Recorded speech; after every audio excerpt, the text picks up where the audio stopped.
안녕하세요. 티파니 라이프입니다. 오늘 소개해드릴 책은 장영희 교수님의 내 생에 단 한 번이라는 책입니다. 오래전 동생들이 내게 붙여준 별명은 삼치이다. 여기서 삼치는 먹는 생선을 얘기하는 게 아니라 한자어로 석삼의 백지치, 즉 새 분야에 관한 한 완전한 백지라는 말이다. 첫째, 나는 동서남북을 가늠 못하고 헤매는 방향치이고, 둘째, 요즘처럼 멀티미디어 시대를 살아가는 게 너무나도 버거운 기계치이고, 셋째, 숫자라면 거의 본능적으로 거부감을 느끼고 보는 것조차 두려워하는 수치이다.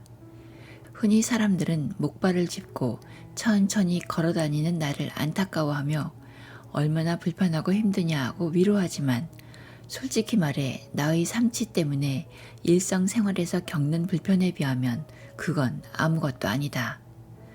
목발을 짚고 다녀 기동력이 좀 떨어져도 그것은 모든 사람들이 이해해 줄 뿐만 아니라 기꺼이 나서서 도와주는 장애이지만, 나의 삼치는 상식을 벗어나는 정도이기 때문이다. 방향치로 말하면 한 번은 정문 앞에서 학생들이 데모를 하는 바람에 뒷문으로 나갔다가 길을 잃어 보통 때 같으면 15분 걸리는 집을 2시간쯤 헤매다가 급기야는 차를 버리고 택시를 타고 온 적이 있고, 기계치 경향으로 말하자면 자동차 안전벨트 매는 것부터 CD 플레이어 켜는 일에까지 모든 지력을 동원해야 하고, 또한 수치로 따지자면 내 휴대폰 번호나 주민등록번호도 기억을 못해 항상 조교에게 물어봐야 한다. 그래서 나는 가르치고 점수 매기는 일 외에 모든 생활을 조교들에게 의지하고 있다. 올해 새로 들어온 조교는 내게 설명을 해줄 때마다 "선생님, 이거 아주 쉬워요. 원숭이도 1시간만 배우면 다 할 거예요. 라고 내게 자신감을 심어주기 위해 노력하는가 싶더니 얼마 전부터는 그 말이 쑥 들어갔다. 원숭이도 1시간이면 배울 것을 자기 선생은 하루가 가도 못 깨친다는 것을 알았기 때문이다. 그러니 선생으로서의 체면을 찾는 것은 이미 포기한 지 오래다. 삼치 외에도 나는 심각한 건망 증세로 무엇이든 잘 잊거나 잃어버려 깨어있는 시간의 3분의 1은 무엇인가를 열심히 찾는 데 소비한다. 오늘만 해도 중요한 전화를 받을 일이 있어 학교에 휴대폰을 가져간다는 것이 무심코 침대 머리맡에 놓여있는 텔레비전 리모컨을 핸드백에 넣고 가는 바람에 하루 종일 오지 않는 전화를 기다렸다. 삼치만 가지고도 하루하루 살아가는 것이 불편하기 짝이 없는데, 거기다 더해 요즘에는 급기야 사치로 한 단계 승진할 참이다. 어렸을 때부터 나는 눈치가 없기로 꽤 소문이 나서 가끔 집에서 둔치로 불린다. 눈치의 어원이 어떻게 되는지 모르지만 상황 판단을 하는 순발력이나 통찰력을 말하자면 나는 사실 최악의 둔치이다. 이것이 요즘 들어 더 심해진 듯하다. 그런데 삼치의 경우에는 그저 나만 사는 게 고달프고 불편하면 되지만, 눈치가 없다는 것은 나뿐만 아니라 다른 사람들에게까지 피해를 줄 수 있기 때문에 내가 가진 치 가운데 제일 민망한 것이다. 상대방의 기분을 헤아리지 못하고 무심히 생각나는 대로 말해 남에게 상처를 주는가 하면, 다른 사람은 당연히 알아채는 상황도 나만 제대로 이해하지 못해 엉뚱한 판단을 하거나 그릇된 결정을 하기 일쑤니 말이다.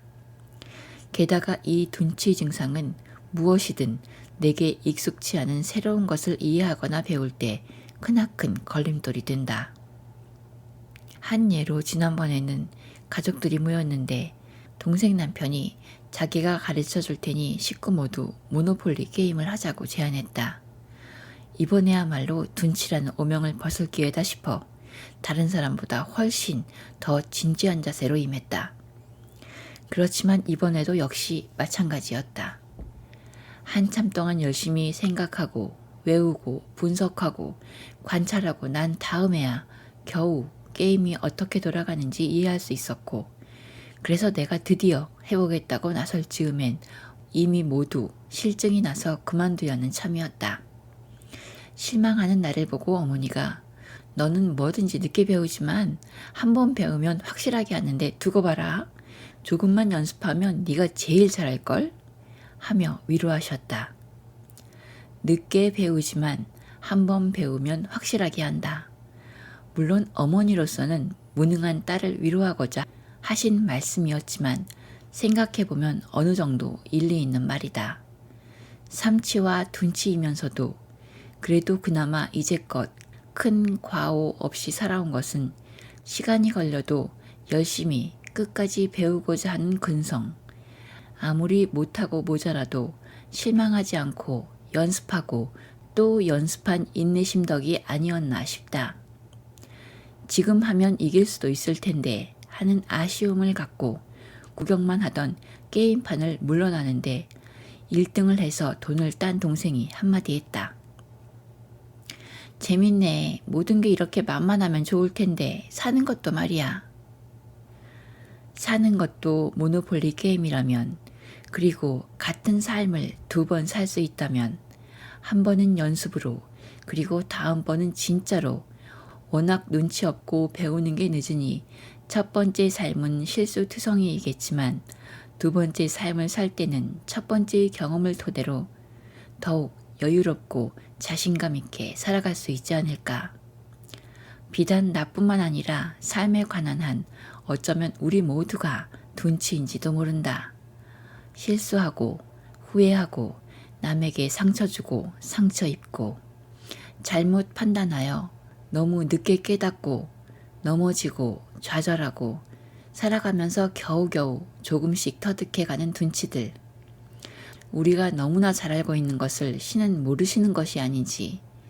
인간들은 무엇이든 경험으로 제일 잘 터득하고 어떻게 사는가를 배우는 방법은 실제로 시행착오를 하면서 살아봄으로써만 가능하다는 것을. 인생이 항해이고 우리가 같은 배를 타고 2번 여행할 수 있다면 처음 여행 때 망망대해에서 길을 잃고 떠돌아다니면서 방향 잡는 법이나 아슬아슬하게 빙산 사이를 빠져나가는 운전 기술을 습득해야 2번째 삶에서는 당당하고 자신감 있게 방향타를 잡고 멋지게 항해할 수 있다는 것을. 그러나 말하면 무엇하랴. 어차피 삶은 한 번뿐이고 연습은 없는 것을. 오늘도 나는 삼치에 둔치로 이리 헤매고 저리 넘어지지만 내 생에 단 한 번 오는 2000년이라는 숫자는 너무 가슴 벅차고 넘어지면서 보아도 수평선 너머로 떠오르는 해는 여전히 아름답다. 읽다 보니까 남 얘기 같지 않고 너무 공감이 되는 게 이 얘기를 들으면 좌통님이 제 얘기라고 막 웃을 것 같습니다. 감사합니다.